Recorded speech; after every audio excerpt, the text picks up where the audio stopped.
Mga ka-bestmen, summer na. At isa sa mga pinakapatok na bonding tuwing summer ay ang swimming. Pero ang masayang outing, minsan nauuwi sa trahedya. Ayon sa mga eksperto, hindi sapat ang kalamang lumangoy para makaiwas sa pagkalunod. Kakakibat din ito ang iba yung pag-iingat, lalo na kung may kasamang bata. Tumataas ang insidente ng mga nalulunod sa mga panahon na ito. Kaya maituturing na isang necessary skill talaga ang swimming. Isang bestman na hindi marunong lumangoy ang sasagipin natin ngayong gabi sa tulong ni Giselle Sanchez. Bukod sa makakaiwas sa aksidente o pagkalunod, syempre, mas enjoy ang outing kapag nakaka-join ka sa swimming.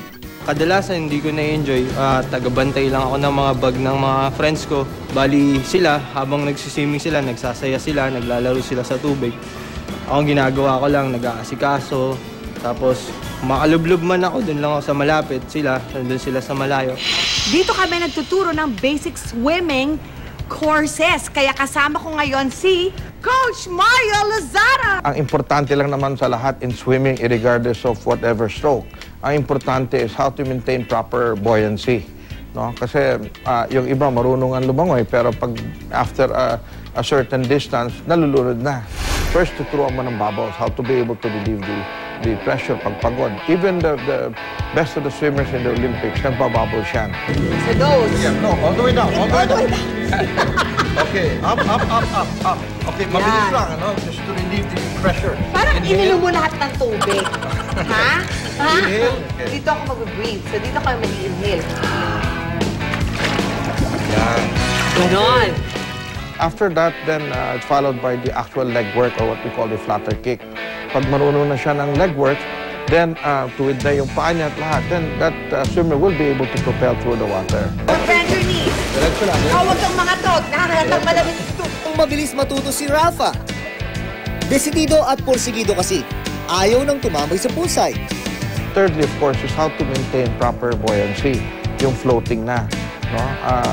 In swimming or in any other form, pag kami hangin ka kasi sa katawan, you stay afloat, you maintain proper buoyancy.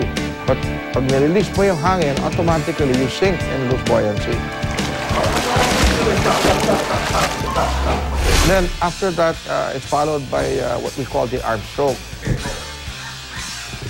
Okay, take first, 1, 2, 3, 4. To be able to prolong the swim at makalangoy siya na mas mahabang distansya, saka na namin tinuturo yung final lesson, which is the breathing. Pag nag-pull ka sa right, from the shoulder up to the end of the stroke, dapat completely exhale ka na. So all you have to do is hold the head, kuha ka na hangin, and then touch. Karamihan ng nalulunod, mga drowning incidents natin, karamihan yan pa nga yung marunong lumangoy, sa totoo lang. About 90% ng nalulunod, roughly umaabot pa ng 1,000 yan per annum, no?